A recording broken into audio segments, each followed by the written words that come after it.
ما الذي يفرق بيننا وبينهم؟ منهج السلف، لأن السلف هم الذين فهموا الكتاب والسنة وساروا عليهما، فنحن نتبع السلف الصالح.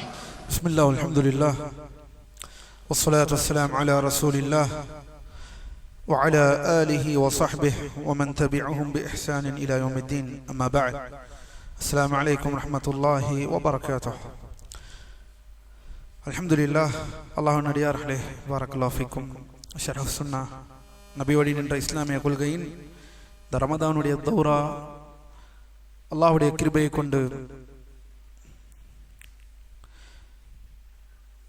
21வது அமர்விலே இருக்கிறோம். வலில்லாஹில் ஹம்த். கடைசி 10க்குள் நுழைந்திருக்கிறோம். அல்லாஹ்வின் அடியார்களே, அமல்களை அதிகப்படுத்துங்கள். ஃபைதா தഖலல் அஷ்ர் ரசூலுல்லாஹி ஸல்லல்லாஹு அலைஹி வஸல்லம் யஷுது மிஸரஹ் வ ஐகத அஹ்லஹ் வ அஹ்யா லைலஹ். அல்லாஹ்வின் தூதர் ஸல்லல்லாஹு அலைஹி வஸல்லம் இறுதி 10க்குள் நுழைந்து விட்டார்கள் என்றால் தங்கள் கீழாடைகளை இருக்க கட்டுவார்கள், தங்களுடைய குடும்பத்தார்களை எழுப்பிடுவார்கள், அந்த இரவை அவர்கள் உயிர்ப்பிப்பார்கள். இது அல்லாஹ்வின் தூதர் ஸல்லல்லாஹு அலைஹி வஸல்லம் அவர்களின் ஹதியாக இருக்கிறது. எனவே அந்த இரவிலே இருக்கிறோம், கடைசி 10 இரவிற்குள் நுழைந்திருக்கிறோம். வலில்லாஹில் ஹம்த். அமல்களை அதிகப்படுத்துங்கள் அல்லாஹ்வின் அடியார்களே. அல்லாஹ்விடம் அதிகமாக தௌபாவை கேளுங்கள், பாவ மன்னிப்பை தேடுங்கள், இஸ்திக்ஃபாரை தேடுங்கள். வாழ்க்கையில் புதிய ஒரு வாழ்க்கையை, புதிய ஒரு சகாப்தத்தை, புதிய ஒரு படியை யா அல்லாஹ் எனக்கு தந்தருள் புரிவாயாக.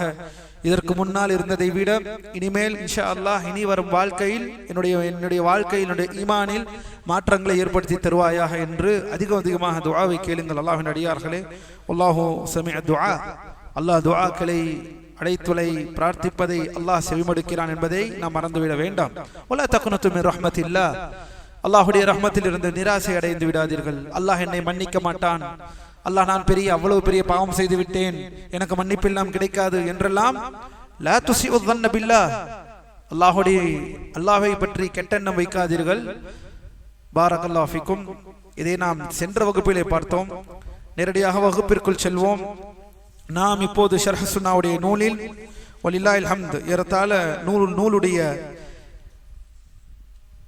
கடைசி பகுதிகளை நோக்கி நாம் கொஞ்சம் கொஞ்சமாக நகர்ந்து கொண்டிருக்கிறோம். அல்லாஹ்வின் அடியார்களே, பாரக்கல்லாஹு ஃபீக்கும். அல்லாஹ் நம்மை நேர்வழியிலே செலுத்துவானாக. நேற்று இஸ்லாமிய மார்க்கத்தில் ஏற்பட்ட இந்த வரலாற்றுகளை பார்த்தோம். முக்கியமாக இமாம் பர்பஹாரி ரஹிமஹுல்லாஹ் என்ன சொல்ல வருகிறார்கள்? சஹாபாக்களுக்கு மத்தியில் நடந்ததை நாம் எந்த கண்ணாடியை போட்டு பார்க்க வேண்டும்? அஹ்லுஸ் சுன்னா வல் ஜமாஅ, சத்திய உலமாக்கள் எவ்வாறு அணுகினார்கள்?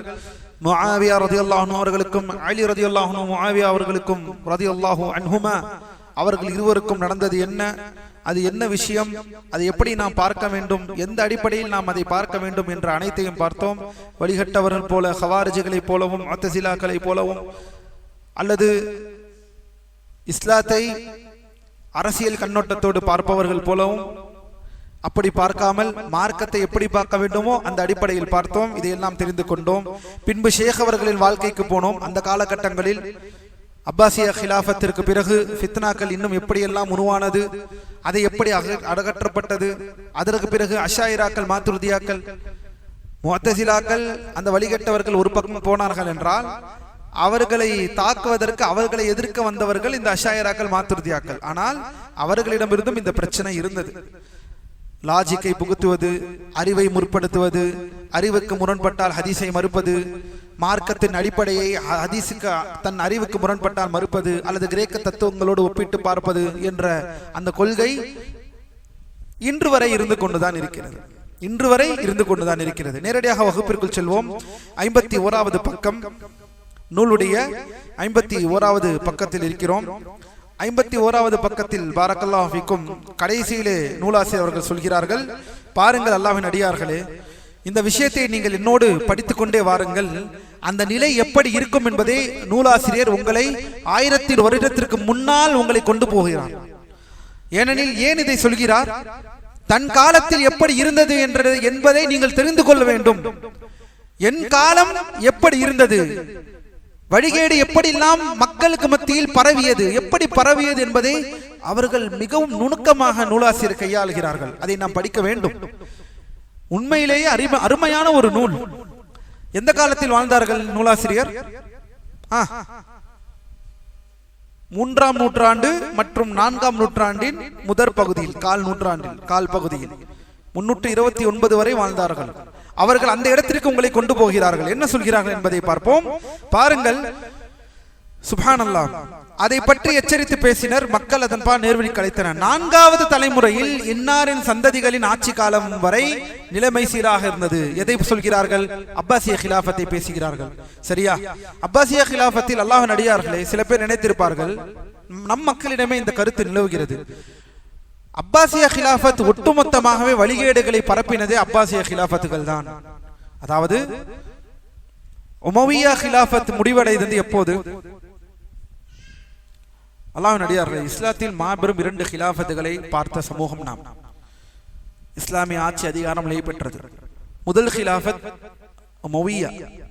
அது எந்த வருடம் வரை நடந்தது? யாருக்கு தெரியும்? வேறு இந்த பக்கம்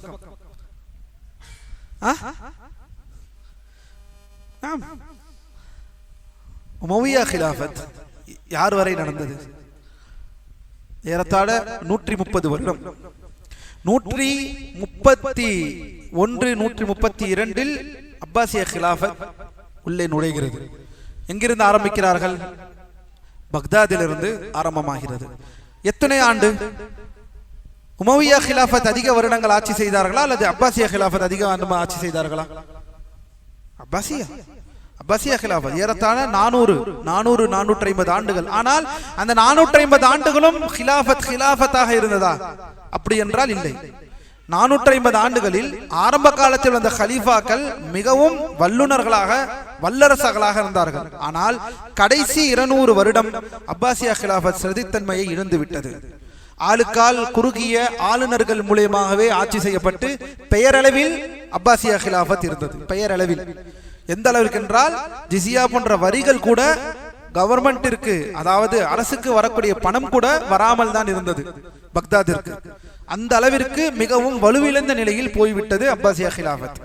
சரி, ஷேக் ரபீர் ரஹிமஹுல்லாஹ் இந்த நூலுக்கு விளக்கம் தரும் பொழுது அவுனுல் பாரியில் நாம் தொடர்ந்து படித்துக் கொண்டிருக்கக்கூடிய நூல், அந்த நூலில் சொல்கிறார்கள், அப்பாசியா கிலாபத் என்றாலே மக்கள் சில பேர் நினைத்துக் கொண்டிருக்கிறார்கள் ஒட்டுமொத்த வழிகேடும் அங்கே தான் வந்தது, வழிகேடுகள் எல்லாம் அங்கே தான் திளைத்தது என்று. அப்படி இல்லை என்று சொல்கிறார்கள். நாம் ஆரம்ப காலத்தில் இந்த மஅமூன், வாசிக் இவர்கள் எல்லாம் வழிகேடுகளை, அந்த விஷயங்களுக்கு ஆதரித்தார்கள். இந்த முஅத்தஸிலாக்கள் கொள்கை ஸ்டேட் ஸ்பான்சர்ஷிப், அதாவது அரசுடைமை உள்ளே அவர்கள் வந்து விட்டார்கள், அரசிலே அவர்கள் அதிகாரம் செலுத்தக்கூடிய அளவிற்கு வந்தார்கள். ஆனால் முத்தவக்கில் ரஹிமஹுல்லாஹ், முத்தவக்கில் என்ற ஆட்சியாளர் இந்த விஷயங்களை தடுத்தார்கள். வலில்லாஹில் ஹம்த். அதனால் எல்லா ஆட்சியாளர்களும் அப்பாசிய கிலாபத்தில் அழிகேடையை பரப்பினார்கள் என்ற கூற்று சரியான கூற்று அல்ல என்பதை ஷேக் ரபி அவர்கள் விளக்குகிறார்கள். சரி, அடுத்ததற்கு செல்வோம். அல்லாஹ்வின் அடியார்களை இங்கு பாருங்கள், ஷேக் அவர்கள் என்ன சொல்கிறார் பாருங்கள். இமாம் பர்பஹாரி, சத்தியம் மற்றும் ஜமாத் அல்லாத வேறு பாதைகளின் பக்கம் அழைப்பவர்கள் அதிகரித்தனர். பாருங்கள், இன்று இருக்கிறதில்ல நம்மளுடைய நிலை, அதே போல் அங்கு இருந்தது. அதாவது நபித்துவம் முடிந்து வெறும் ஒரு 200-250 ஆண்டு தான். அல்லாஹ்வின் அடியார்களே பாருங்கள், நபித்துவம் முடிந்து சஹாபாக்கள் எல்லாம் மரணித்து ஒரு 150 ஆண்டுகளில் என்ன சொல்கிறார் பாருங்கள் இமாம் பர்பஹாரி, சத்தியம் மற்றும் ஜமாத் அல்லாத வேறு பாதைகளின் பக்கம் அழைப்பவர்கள் அதிகரித்தனர். அல்லாஹ்வின் தூதரோ, கவனியுங்கள், வார்த்தையை கவனியுங்கள், நூல் வைத்திருப்பவர்கள் வார்த்தையை கவனியுங்கள், அல்லாஹ்வின் தூதரோ ஸல்லல்லாஹு அலைஹி வஸல்லம் அல்லது அவரது தோழர்களோ பேசாத புதிய விஷயங்களில் சோதனைகள் ஏற்பட்டன. குர்ஆனை படைக்கப்பட்டது என்று சொல், இல்லை என்றால் உன்னை கொன்று விடுவோம். குர்ஆன் படைக்கப்பட்டது என்று சொல். ஏன்? ஏனெனில் நாம் அல்லாஹ்வை ஊமை, அல்லாஹ் என்பவன் ஒன்றுமில்லை, அவனுக்கு பண்பு இல்லை, அவனுக்கு பேசக்கூடிய பண்பு வந்துவிட்டால் அவனை மனிதர்களோடு ஒப்புமை மாதிரி ஆகிவிடும். இது முத்தஸிலாக்கள் குல்லாபிகளுடைய வழிகேடு. இதையெல்லாம் மக்களுக்கு மத்தியிலே பரப்பினார்கள். பரப்பினது மட்டுமல்லாமல் அதிகாரத்தை செலுத்தினார்கள். இதை ஒத்துக்கவில்லை என்றால் அடி, சோதிக்கப்பட்டோம் என்று சொல்கிறார்கள் நூலாசிரியர். அல்லாஹ்வின் தூதரும் அவர்களும் பேசாத புதிய விஷயங்களில் சோதனைகள் ஏற்பட்டன. அல்லாஹ்வின் அடியார்களே, இந்த வார்த்தையில் ஒரு பாடம் நமக்கு எல்லாம் இருக்கிறது. என்ன பாடம்? என்ன பாடம்? இந்த ஒரு வார்த்தையில் அல்லாஹ்வின் தூதர்களும், அல்லாஹ்வின் தூதரோ ஸல்லல்லாஹு அலைஹி வஸல்லம் அல்லது அவரது தோழர்களோ பேசாத புதிய விஷயங்களில் சோதனைகள் எங்களுக்கு ஏற்பட்டன என்று சொல்கிறார்கள். இதில் என்ன பாடம் இருக்கிறது இந்த வரியில்?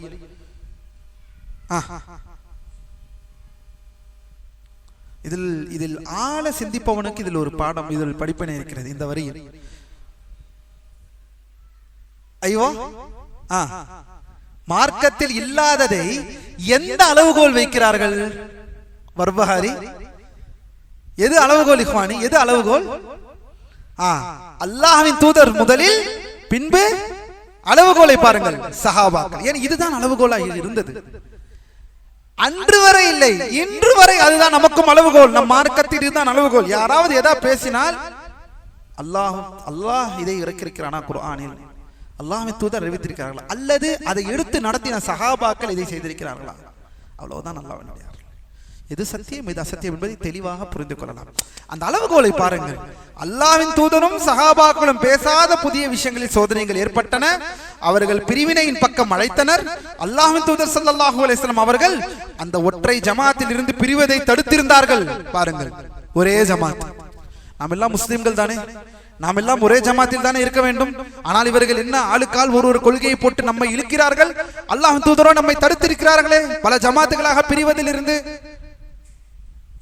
சுப்ஹானல்லாஹ், பல ஜமாத்துகள் கூடாது, நாம் எல்லாம் சத்தியத்தில் திரும்ப வேண்டும் என்று சொன்னால் இப்போது நாம் ஒரு புது ஜமாத்தை உருவாக்குகிறோம் என்று சொல்கிறார்கள்.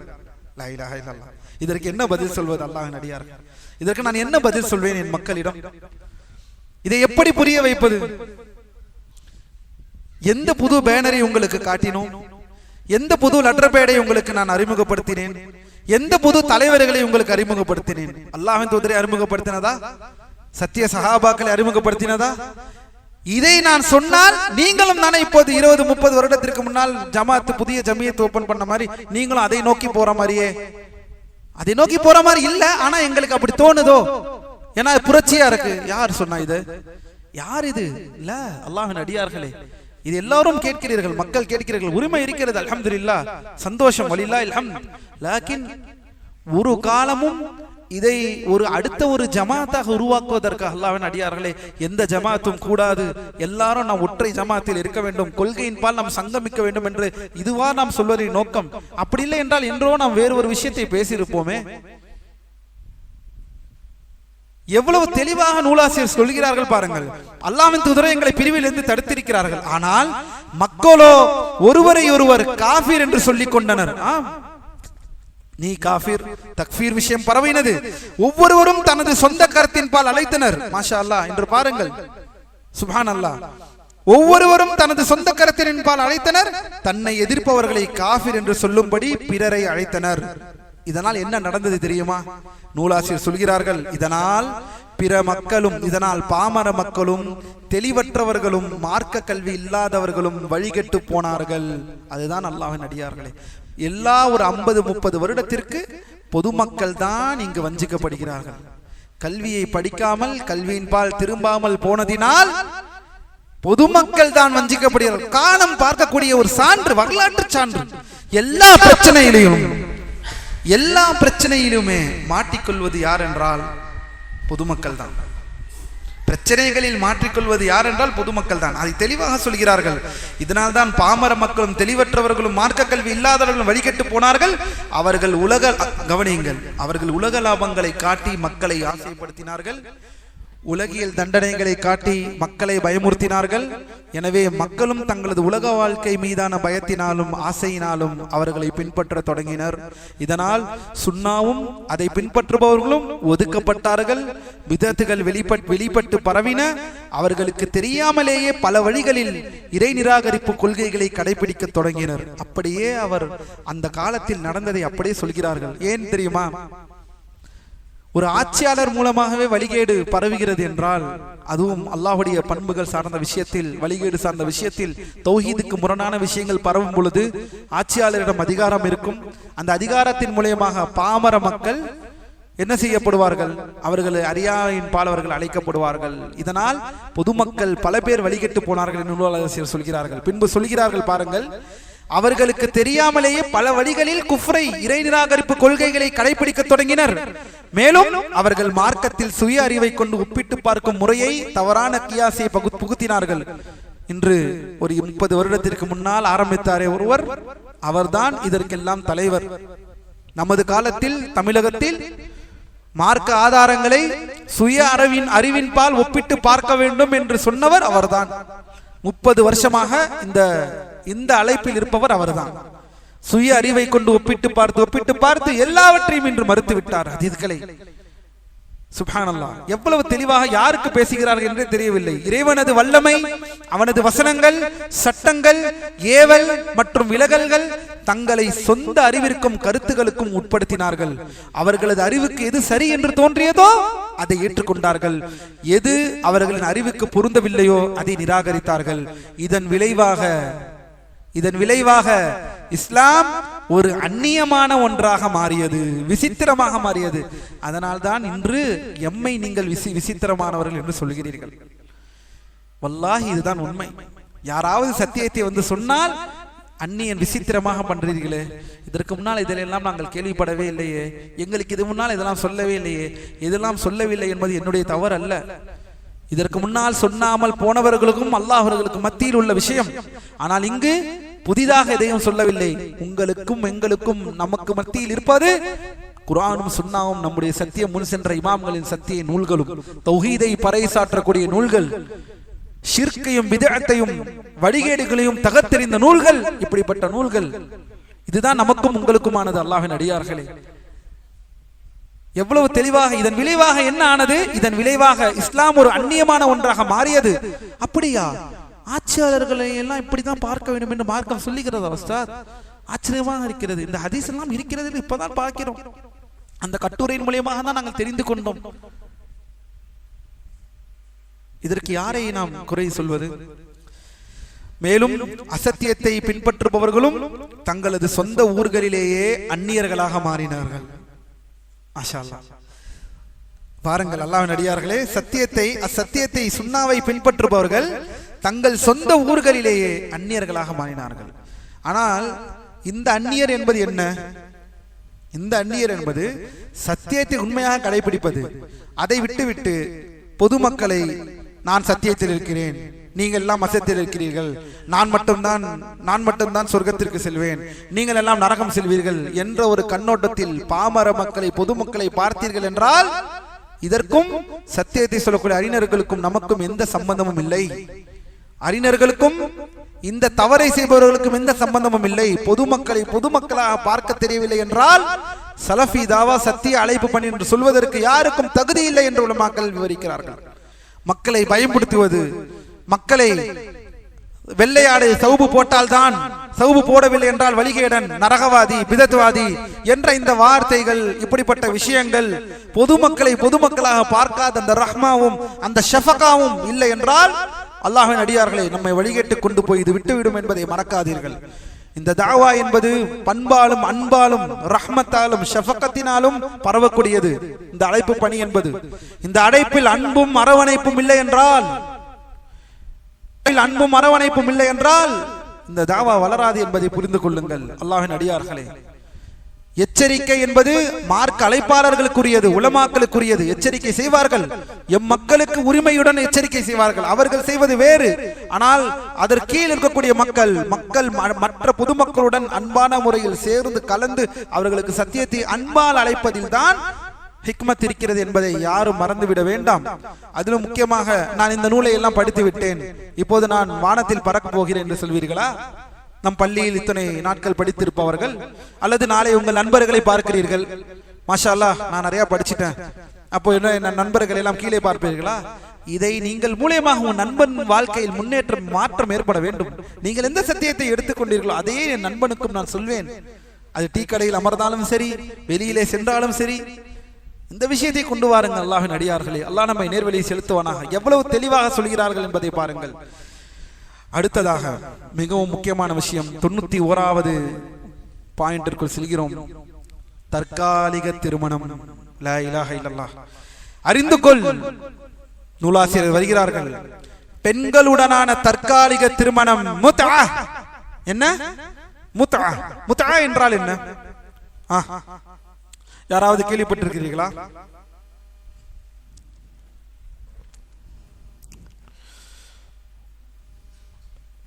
அல்லாஹ்வின் அடியார்களே, கவனமாக கேளுங்கள். முதலில் நூலாசிரியர் சொல்வதை படிப்போம். 91வது பாயிண்டில் என்ன சொல்கிறார்கள் என்றால், அறிந்து கொள், பெண்களுடனான தற்காலிக திருமணம் முத்ஆ மற்றும் முன்னாள் கணவனுக்காக ஒரு பெண்ணை ஹலாலாக்க செய்யப்படும் திருமணம் இஸ்திஹ்லால் ஆகிய இரண்டும் கியாமத் நாள் வரை ஹராமாகும். அது என்ன? இரண்டு வகையான திருமணம் ஹராம், கியாமத் நாள் வரை ஹராம்.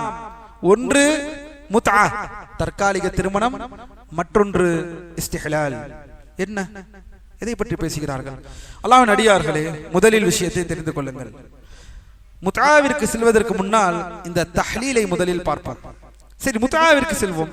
முத்ஆ என்றால் என்ன? தற்காலிக திருமணம். உலமாக்கள் எவ்வாறு குறிப்பிடுகிறார்கள் என்றால், ஒரு குறிப்பிட்ட காலத்திற்கு 2 அல்லது 3 நாட்களுக்கு ஒரு சிறிய மகரை தீர்மானித்து செய்யப்படும் தற்காலிக திருமணமாகும். இது மார்க்கத்தில் இருந்ததா? ஆம், இருந்தது. ஆரம்ப காலத்தில் இது இருந்ததா என்று கேட்டால் இருந்தது. அதற்கான காரணங்கள், அதற்கான தேவையை கொண்டு அல்லாஹ்வின் தூதர் ஸல்லல்லாஹு அலைஹி வஸல்லம் இந்த விஷயத்தை நமக்கு கூறினார்கள். நாம் அல்லாஹ்வின் அடியார்களே, ஆரம்ப காலத்தில் உலமாக்கள் ஷேக் ரபி அவர்கள் விளக்குகிறார்கள். ஆரம்ப காலத்தில் சில போர்க்களங்களில் கஸ்வாக்கள் ஏற்படும் பொழுது, போர் ஏற்படும் பொழுது வாலிபர்களின் தேவையை கருதி, அல்லாஹ்வின் அடியார்களே, அல்லாஹ் நம்மை படைத்த இந்த பூமியில் எப்படி ஒரு மனிதனுக்கு பணம் தேவையோ, ஒரு மனிதனுக்கு உணவு தேவையோ, ஒரு மனிதனுக்கு தாகம் தேவையோ, அதே போல்தான் உடலுடைய தேவையும். இது ஃபித்ரா. இதை ஒன்றும் பேசுவதற்கு, வெட்கப்படுவதற்கு எந்த விஷயமும் இல்லை. இதை பேசாமல் மூடி மறைப்பதற்கும் எந்த விஷயமும் இல்லை. இதை மார்க்கம் தெளிவாக சொல்கிறது. அதற்கென்ற பண்புகள், அதற்கென்ற நடைமுறைகள், அதற்கென்ற ஒழுக்கங்கள் என்று எல்லாவற்றையும் இந்த சத்திய மார்க்கம் இஸ்லாம் நமக்கு அறிவித்திருக்கிறது. அதே போலத்தான் உடல் தேவை என்பது அல்லாஹ் ஃபித்ராவாகவே படைத்திருக்கிறான். இது ஒன்றும் இல்லாத ஒரு விஷயம் அல்ல. அல்லாஹ் அப்படித்தான் படைத்திருக்கிறான் மனிதனை, ஆணாக இருந்தாலும் சரி, பெண்ணாக இருந்தாலும் சரி. போர்க்களங்களில் வாலிபர்கள் சத்தியத்தை எதிர்நோக்கி வாலிபர்களாக இருக்கக்கூடியவர்கள், சண்டையிடக்கூடியவர்கள், வெகு நாட்கள் தங்களுடைய வீட்டை விட்டு தூரமாக வரக்கூடியவர்கள். இந்த நேரத்தில் என்ன ஆனது என்றால், உலமாக்கள் சொல்கிறார்கள், வாலிபர்களின் தேவையை கருதி நபி ஸல்லல்லாஹு அலைஹி வஸல்லம் அவர்கள் இதற்கு அனுமதி அளித்திருந்தார்கள். எடுத்துக்காட்டாக பார்த்தீர்கள், மக்காவின் வெற்றி, ஃபத்ஹ் மக்காவில் பாரக்கல்லாஹு ஃபீக்கும். இந்த விஷயத்தில் இது எங்கே, இது எப்போது தடை செய்யப்பட்டது? இதற்கு முன்னால் இருந்தது. இந்த தற்காலிக திருமணம் எப்போது தடை செய்யப்பட்டது? ஃபத்ஹ் மக்காவில். அதாவது மக்கா வெற்றி கொள்ளும் போது ஆயத் இறங்குகிறது. மக்கா வெற்றி எப்போ நடந்தது? யாருக்கு தெரியும்? கை தூக்கலாம்.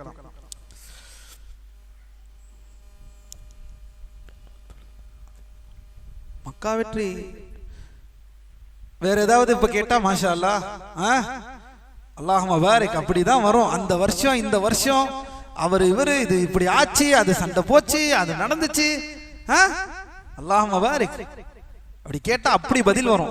மக்கா வெற்றி, எந்த மக்காவிலிருந்து மாநபி ஸல்லல்லாஹு அலைஹி வஸல்லம் வெளியேற்றப்பட்டு மறுபடியும் அந்த மக்காவை அல்லாஹ்வின் தூதர் ஸல்லல்லாஹு அலைஹி வஸல்லம் அவர்களுக்கு வழங்கினான், அந்த வருடம் நமக்கு தெரியவில்லை. எப்படி மதீனா போய் 3 வருஷத்துல மக்காவை எடுத்துட்டாங்களா?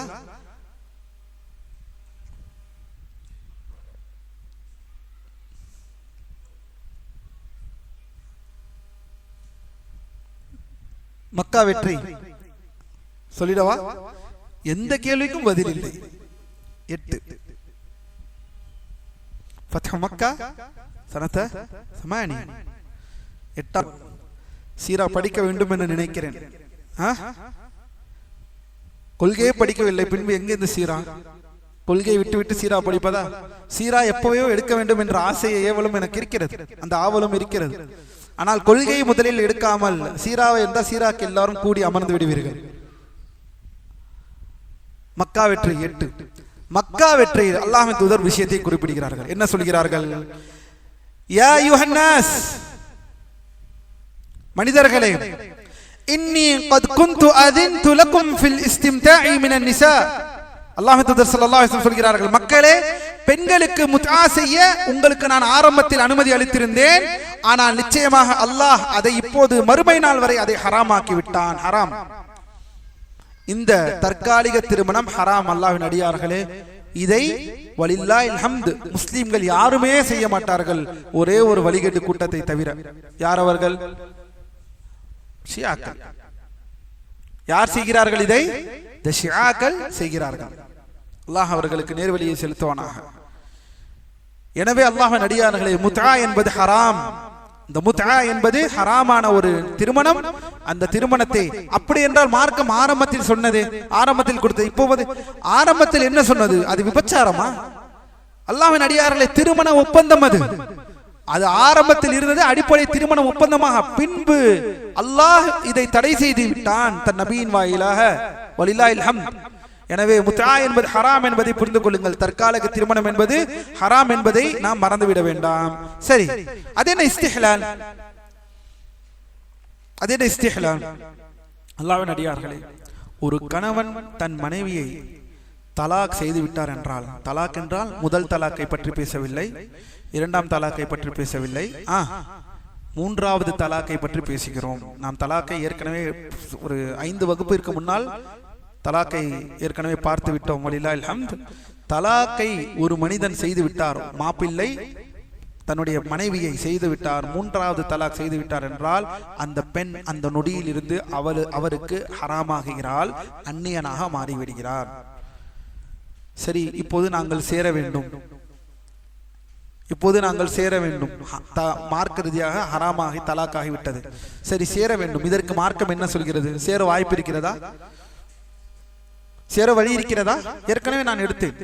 என்ன வழி இருக்கிறது சேருவதற்கு? சரி, இங்க ஒரு கேள்வி. வேற ஒரு திருமணம் செய்ய வேண்டும் அல்லவா?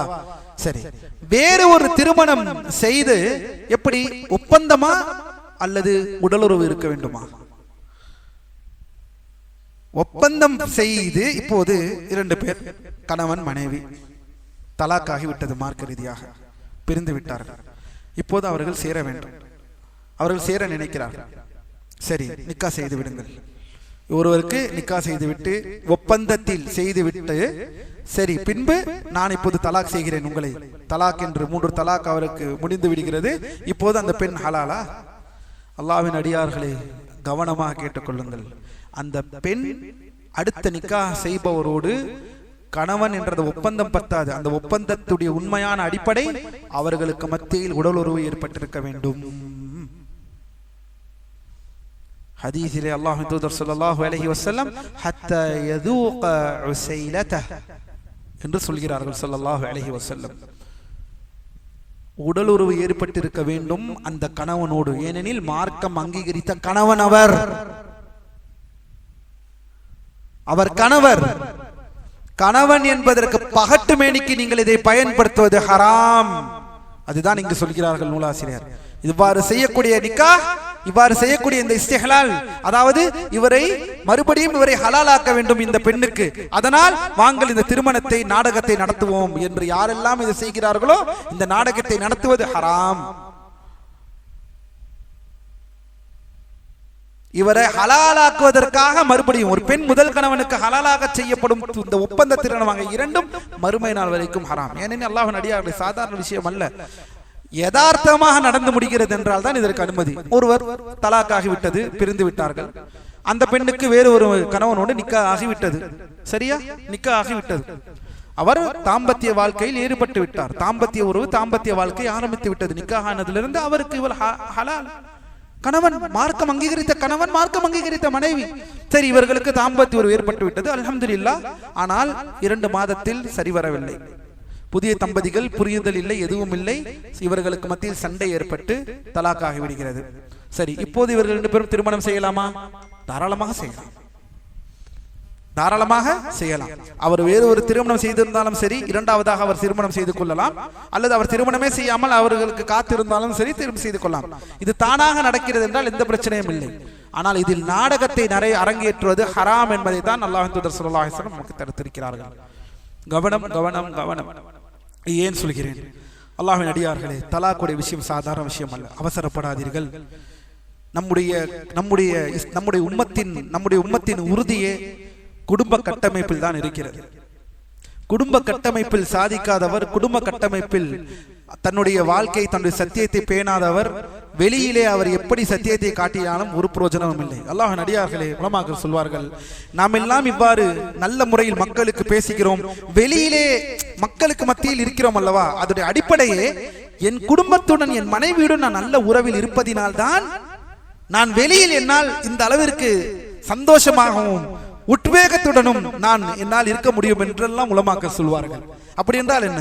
அல்லாஹ்வின் அடியார்களே, பேஸ்மெண்ட் இஹ்வானி, குடும்ப கட்டமைப்பு, அந்த மனைவியுடன் அந்த அந்த அன்பான அந்த வாழ்க்கை உறவு இருக்கிறது அல்லவா, அந்த உறவை வலுப்படுத்தாதவன் உலகத்தில் 10-15 பேர் 200 பேரிடம் அவன் வலுப்படுத்தி கொண்டாலும் அந்த அடிப்படை உறவை வலுப்படுத்தாதவர்கள் என்றுமே வலுவிழந்த நிலையில் தான் இருப்பார்கள் என்று உலமாக்கள் சொல்கிறார்கள்.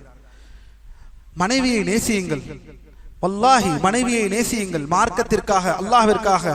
அப்படி நேசிக்க வேண்டும் என்றால் அவர்களுக்கு மார்க்க விஷயங்களை கற்றுக் கொடுங்கள். மனைவியை வஞ்சிக்காதீர்கள், அவசரப்படாதீர்கள், திட்டாதீர்கள், ஏசாதீர்கள், தலாக் தலாக் என்ற வாயை துறக்காதீர்கள், எதற்கெடுத்தாலும் தலாக் என்ற வார்த்தையை பேசாதீர்கள். 3 முறை தலாக் என்பது உடனடியாக எடுத்துக் கொள்ளப்படும் என்றெல்லாம் மார்க்கம் தெளிவாக சொல்கிறது.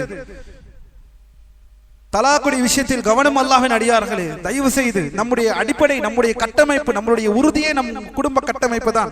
இந்த குடும்ப கட்டமைப்பை சிதைக்கத்தான் மேற்கத்தியர்களும் மேற்கத்திய கலாச்சாரங்களும் இஸ்லாத்தை இன்று எதிர்ப்பதற்கு, இஸ்லாத்தை நோக்கி இன்று வந்து கொண்டு இருக்கிறது. குடும்ப கட்டமைப்பு எங்கே சிதறுகிறதோ அங்கே எல்லா பலா முசீபத்துகளும் வந்துவிடும். அது மாமனார் மருமகளுடைய விஷயமாக இருக்கட்டும், மாமியார் மருமகளுடைய விஷயத்தாக இருக்கட்டும், மார்க்கத்தின் பால் நீதமாக இதை எல்லாம் செயல்படுத்துங்கள். நீதம் வேண்டும், நீதம் வேண்டும். மனைவி விஷயத்தில், தாய் விஷயத்திலும் நீதம் வேண்டும். எந்த அளவிற்கு தாய் விஷயத்தில் நீதம் வேண்டும் என்று நினைக்கிறோமோ அதே போல் மனைவி விஷயத்திலும் நீதம் வேண்டும். அந்த நீதம் என்பதை உங்களுக்கு சொல்ல தெரியவில்லை என்றால் படித்த உலமாக்களிடம் திரும்புங்கள். நீதம் வேண்டும் என்று நீங்களே முடிவு செய்து கொள்வதா இதுதான் நீதம் என்று? உங்கள் நீதத்தில் நம்பிக்கை இல்லை என்றால் நீங்களே அந்த நீதத்தை எதிர்பார்க்கிறீர்கள். நீங்கள் உலமாக்களிடம் தான் திரும்ப வேண்டும். ஃபஸ்அலு அஹ்ல ذிக்ரி இன் குன்தும் லா தஅலமூன். அல்லாஹ்வின் அடியார்களே, குடும்ப கட்டமைப்பை உடைத்து விடாதீர்கள். குடும்ப கட்டமைப்பிலே சரியாக இல்லாதவன் வெளியிலே எத்துணை முகத்தை காட்டினாலும் அது சரியான குடும்பம் இல்லை என்பதை உலமாக்கள் வைக்கிறார். ஷேக் ஃபௌசான் ஹஃபிதஹுல்லாஹ் ஒரு முறை சொல்கிறார்கள், ஊரிலே அவ்வளவு பெயர் வாங்கியும் வீட்டில் அவன் நல்ல பெயரில் இல்லை என்றால் அது ஒரு ஒழுங்கான முஸ்லிமுடைய அடையாளம் இல்லை என்பதை உலமாக்கள் சொல்கிறார்கள். ஊரிலே இவர் அப்படி, அவர் இப்படி, மாஷா அல்லாஹ், இவர் இந்த மாதிரி சகோதரர், அவர் அப்படி, இவர் இப்படி. மனைவியிடம் கேட்டு பார்க்க வேண்டும், தாயிடம் கேட்டு பார்க்க வேண்டும் என்று உலமாக்கள் சொல்கிறார்கள். இதுதான் அளவுகோல். ஊர் என்னை எப்படி ஒரு 5 நிமிடம் 10 நிமிடம் அல்லது அரை மணி நேரம் இருக்கக்கூடியவர்கள் என்னை பற்றி சொல்வதல்ல. இன்ற உல்டாவா மாறிவிடுது. என்னை போய் ஊர்ல கேட்டுப்பாரு, தெரியும் நான் எப்படி என்று எல்லாம் பேசுவாங்க. பெரும்பாலான நேரம் வீட்டில் இருக்கிறார், பெரும்பாலான நேரம் மனைவியுடன் கழிக்கிறார். ஊரை பார்க்க கூடாது. அல்லாஹ்வின் அடியார்களே, அடிப்படை குடும்ப கட்டமைப்பை உடைத்து விடாதீர்கள், அவசரப்படாதீர்கள். தலாக்குடைய நிலையில், தலாக்குடைய பாயிண்டில் இருக்கிறோம். இதை சிந்திக்க நாம் கடமைப்பட்டிருக்க வேண்டும். அல்லாஹ் நமக்கு நேர்வழியை செலுத்துவானாக. மனைவிகளும் இந்த விஷயத்தில் பொறுமை காக்க வேண்டும், அவர்களுக்கும் இந்த விஷயத்தில் பாடம் வேண்டும். சத்தியத்தை பேணுங்கள். நான் சொல்வது சரியா, நீங்கள் சொல்வது சரியா என்பதற்கு வராதீர்கள். அல்லாஹ்வின் அடியார்களே, அல்லாஹ் சொல்வதை நாம் எடுத்துக்கொள்ள வேண்டும் என்ற அந்த நிலை எப்போது வருகிறதோ அப்போதுதான் அங்கு ஒற்றுமை திகழும்.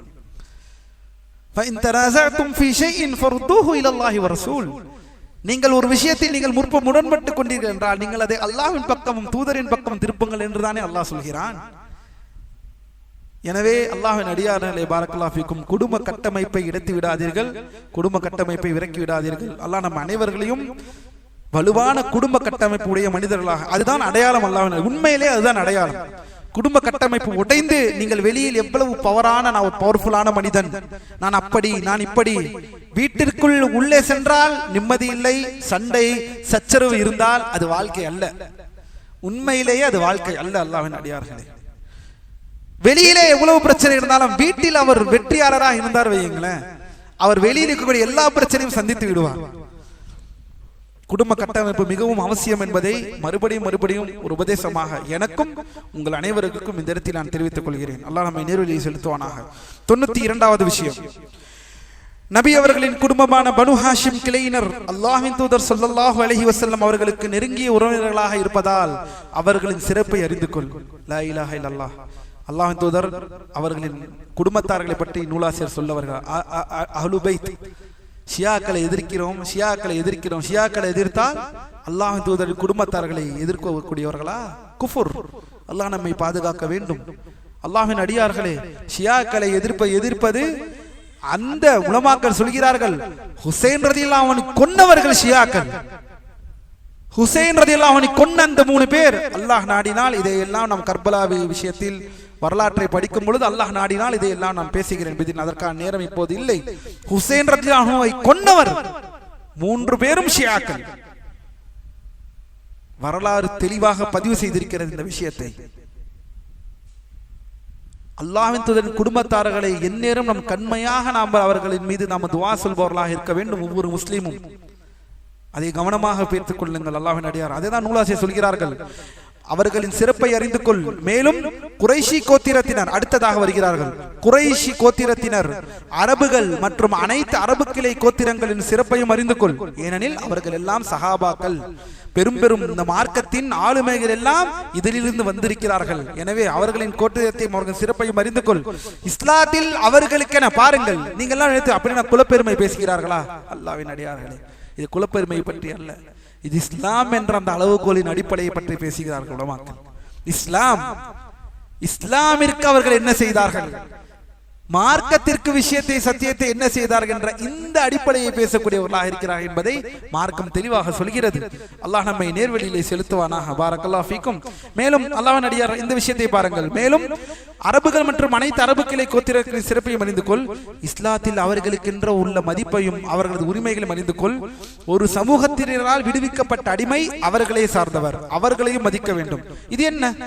ஒரு சமூகத்தினால் விடுவிக்கப்பட்ட அடிமை அவர்களே சார்ந்தவர், என்ன அர்த்தம் யாருக்காவது தெரியுமா? அதாவது ஒரு அடிமை இருக்கிறார், இப்போது இல்லை அந்த காலம். ஒரு அடிமை இருக்கிறார், ஒரு அரபு கோத்திரத்தில் இருக்கிறார். அரபு கோத்திர குடும்பத்திற்கு அவர் அடிமையாக இருக்கிறார், சரியா? அவர் விடுவிக்கப்படுகிறார். அவர் அந்த அடிமையிலிருந்து விடுவிக்கப்பட்டாலும் அந்த அரபு என்ன கோத்திரமோ அந்த கோத்திரத்தில் உள்ளவர் தான் அவர். இதுதான் இந்த அடிப்படை.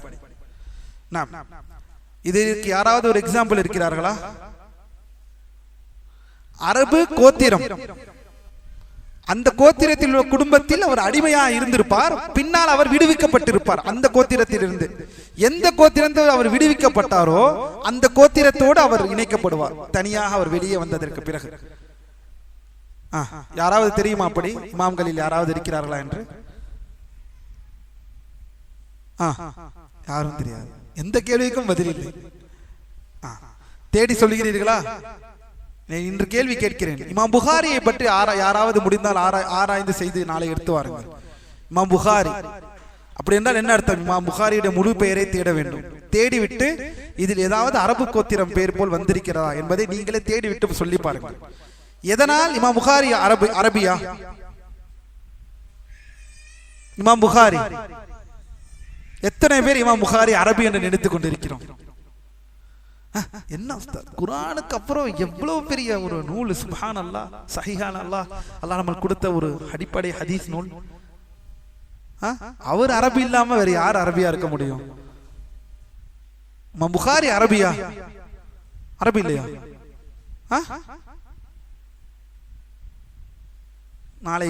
நாளை வாருங்கள். இதுதான், அதுக்கு தான் இந்த கேள்வி, இந்த பாயிண்ட். இமாம் புகாரி ரஹிமஹுல்லாஹ் நம்ம எக்ஸாம்பிளாக வைத்துக் கொள்வோம். ஒரு சமூகத்தினால் விடுவிக்கப்பட்ட அடிமை அவர்களே சார்ந்தவர் ஆவார்.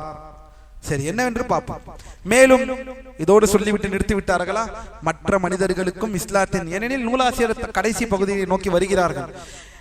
இஸ்லாத்தில் மற்ற மனிதர்களுக்கும் அவர்களுக்குரிய உரிமைகளை அறிந்து கொள். அன்சாரிகளின் சிறப்புகளை அறிந்து கொள். அவர்களை பற்றி அல்லாஹ் தூதர் அவர்கள் செய்த உபதேசத்தை அறிந்து கொள். நபிகளாரின் குடும்பத்தினரை மறந்து விடாதே, நபிகளாரின் குடும்பத்தினரை மறந்து விடாதே. அதே போல் அதே ஷியாவை எதிர்க்காமல் இருந்து விடாதே.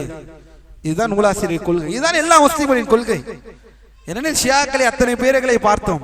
ஆனால் அங்கு பாருங்கள், நபிகளாரின் குடும்பத்தினரை மறந்து விடாது. யாராவது ஒருவன் அல்லாஹ் நம்மை பார்த்து அஹ்லுல் பைத் மீது உங்களுக்கு பாசம் இல்லை, உங்களுக்கு இரக்கம் இல்லை, அவர்கள் எப்படி கொல்லப்பட்டார்கள், அவர்கள் மீது எல்லாம் உங்களுக்கு ஏதாவது இருக்கிறதா என்று உலக சுன்னி முஸ்லிம்களின் மீது எதிர்க்க வைக்கிறார். ஹலுசுன்னா மக்கள் மீது இந்த வழிகட்ட இந்த சூப்பர் முஸ்லிம் போன்ற இந்த சேனல்களில் இவர்கள் நாம் எல்லாம் வஞ்சித்து விட்டோம், நாம் எல்லாம் அநீதி செய்து விட்டோம் என்று மக்களுக்கு மத்தியிலே பரப்புகிறார்கள்.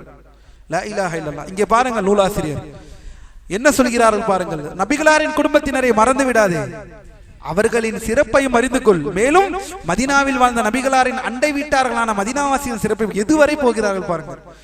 எதுவரை அண்டை வீட்டுக்காரர்கள் எவ்வளவு முக்கியமானவர் என்பதை இந்த ஒரு வரியில் தெரிந்து கொள்ளுங்கள். அல்லாஹ்வின் அடியார்களே, இந்த ஒரு வரியில் தெரிந்து கொள்ளுங்கள். நமக்கெல்லாம் அண்டை வீட்டுக்காரர்கள் இருக்கிறார்களா, இல்ல எல்லாம் தனித்தனியாக வாழ்றோமா? கொஞ்சம் யோசித்து பாருங்க. சுப்ஹானல்லாஹ், சஹாபாக்கள் என்ன சொன்னாங்க? இப்னு அப்பாஸ், இப்னு உமர்லாம் அண்டை வீட்டுக்கார விஷயத்தில், எங்க அல்லாஹ்வின் தூதர் சொன்ன விஷயத்தில் மலக்குகள் அதாவது அல்லாஹ்வின் தூதர் சொல்கிறார்கள், ஜிப்ரீல் அலைஹிஸ்ஸலாம் இந்த முக்கியத்துவத்தை சொல்லி அதாவது சொத்திலே பங்கை பெற வேண்டும் என்ற அளவிற்கு அண்டை வீட்டுக்காரர்களுக்கு சொத்திலே பங்கு தருவீர்களா, அல்லது தண்ணியாவது நாம் கொடுப்போமா? நல்ல யாராவது அண்டை வீட்டாரை பார்த்து அஸ்ஸலாமு அலைக்கும் ரஹ்மத்துல்லாஹ், நீங்களே ஆரம்பித்து அஸ்ஸலாமு அலைக்கும் பாய், எப்படி இருக்கீங்க, நல்லா இருக்கீங்களா, உடம்புலாம் எப்படி இருக்கு, வீட்டுல எல்லாம் நல்லா இருக்காங்களா, அம்மா அப்பா எல்லாம் நல்லா இருக்காங்களா, அல்ஹம்துலில்லாஹ், ஏதாவது தேவையா, சாப்பாடு எதாவது வேணும், என்ன எல்லாம் இருக்கு மாஷா அல்லாஹ், நல்லா இருக்கீங்கல்ல, யாராவது இதை செய்திருக்கோமா? யாருமே செய்யல. புரியல. உடல் நல்லா இல்லாத போது அவங்க வீட்டிலே போய் அவங்களை போய் சந்திப்பது அல்லாஹ்வின் அடியார்களே, இஸ்லாத்தின் மாபெரும் பண்புகள். அல்லாஹ்வின் தூதர் கடைசி வரை ஒரு விஷயத்தை, பல விஷயங்களில் இதை மிகவும் மக்களுக்கு உணர்த்தி கொண்டே இருந்தார்கள் என்றால் அது முக்கியமான விஷயம் அண்டை வீட்டார்கள் விஷயம். ஆனால் இன்று அண்டை வீடார் என்றால் என்ன? அடி தடி குத்து, சுப்ஹானல்லாஹ், சண்டை சச்சரவு, ஏசு பேசு, திட்டுதல், துரோகம், லா இலாஹ இல்லல்லாஹ். காலங்காலமாக ஒட்டுமொத்தமாகவே இஸ்லாத்திற்கு முரணாகவே வாழ்ந்து கொண்டிருக்கிறோம் அல்லாஹ்வின் அடியார்களே. இன்றாவது இன்ஷா அல்லாஹ் வீட்டில் நோன்பு நேரம் ஸ்வீட்டு கீட்டு ஏதாவது வாங்கிட்டு போயிட்டு பக்கத்து வீட்டுக்காரன் கொடுத்து மாஷா அல்லாஹ் இன்றோடு ஒன்றாக உறவாகி ஒட்டி கொஞ்சிக்கிறோம். பிதினில்லாஹ் இன்ஷா அல்லாஹ் செய்யணும். பிதினில்லாஹ் சுன்னா, வல்லாஹி இது சுன்னா. அல்லாஹ்வின் அடியார்களே, இது சுன்னா, இது மாபெரும் வணக்கம். அதை மறந்து விட்டோம். அவர் என்னவன்னு நினைச்சிட்டு போட்டோம். என்னாச்சு திடீர்னு ஏதாவது இவர் நம்ம கிட்ட எதிர்பார்க்கிறாரா என்று நினைத்தாலும் பரவாயில்லை, அதை செய்யுங்கள். இந்த வழக்கத்தை கொண்டு வாருங்கள். இது யாரிடம் மிகவும் ரொம்பவும் இந்த விஷயங்கள் எல்லாம் சாதாரணமாக நடக்கக்கூடியது என்பதை யாருக்கு தெரியுமா? சவுதியிலே போய் பார்த்தீர்கள் என்றால் உங்களுக்கு தெரியும். வல்லாஹி வெளிநாட்டில் அரபு மக்களிடம் இதை நீங்கள் பார்த்தீர்கள் என்றால் சர்வசாதாரணமாக தெரியும். சர்வசாதாரணமாக அதை அனுபவித்தவனில் ஒருவனாக பேசிக் கொண்டிருக்கிறேன். நானும் என் குடும்பமும் அதை அனுபவித்ததில் ஒருவனாக நான் பேசிக் கொண்டிருக்கிறேன். மதீனாவில் அண்டை வீட்டுக்காரர்கள் சவுதிக்காரர்கள், அவர்கள் செய்யக்கூடிய அந்த உபதேசமும் அவர்கள் செய்யக்கூடிய உதவிகளும் நாம் அவர்களுக்கு கொடுப்பது, அவர்கள் நமக்கு கொடுப்பது, சாம்பார் எல்லாம் கொடுத்திருக்கிறேன்.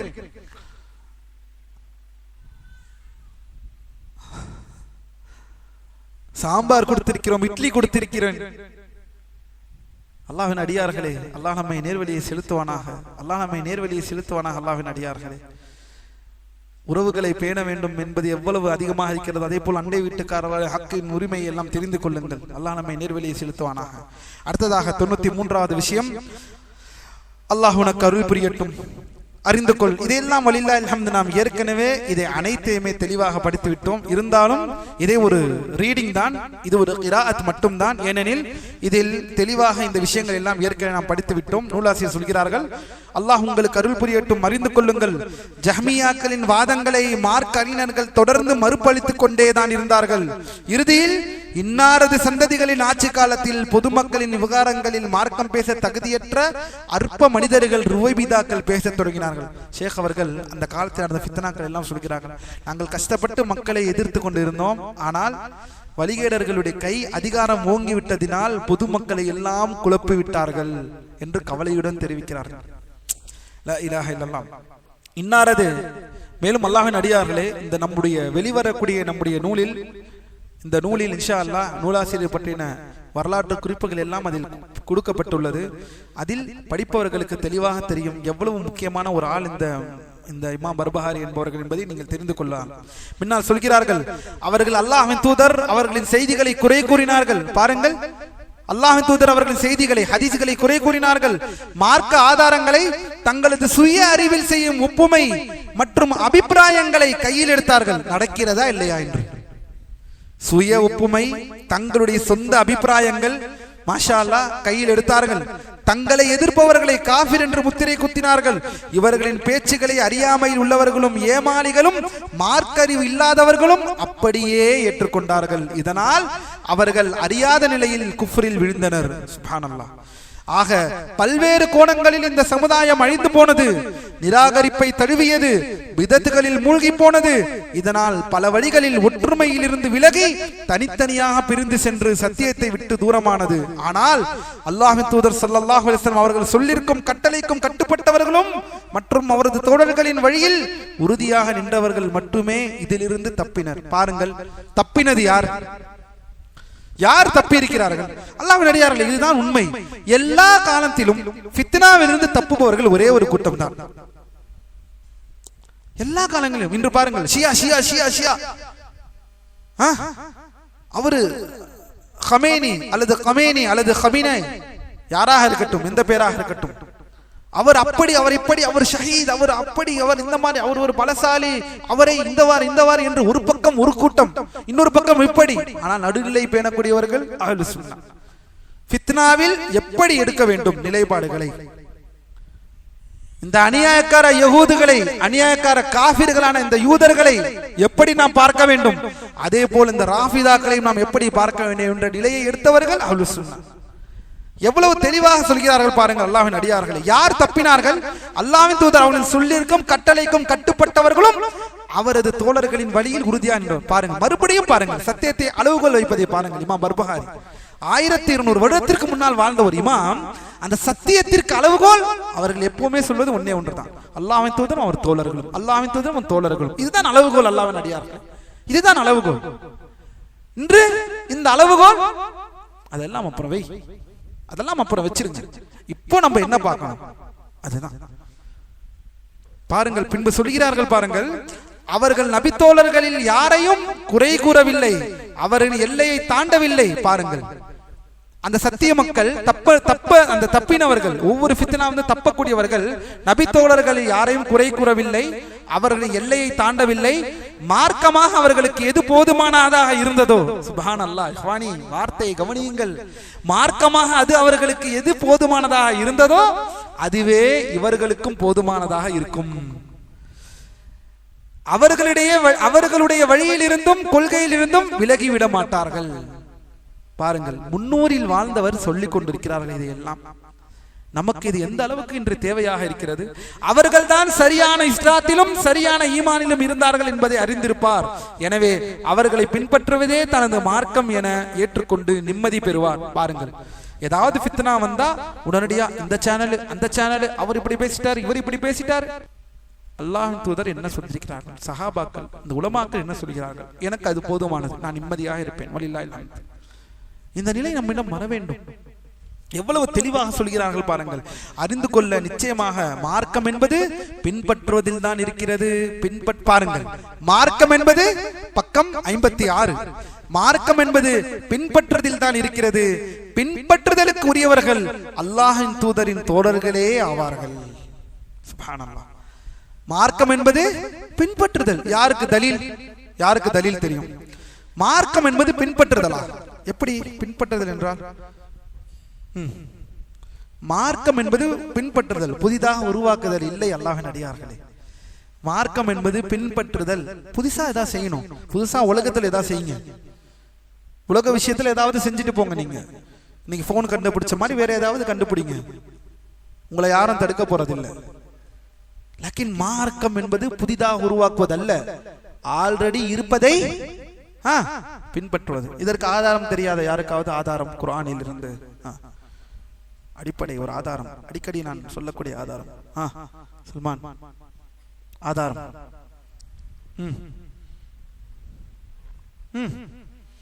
எல்லாம் என்ன ஆதாரம் கேட்டோன்னு கண்ணெல்லாம் மேலே போய் விட்டது. யோசிக்கிறீங்களா? அப்படிலாம் சொல்லுங்க. தௌபா 100 அதெல்லாம் வசனம், அரபியில் வர வசனம் வர வேண்டும். பல்ஹா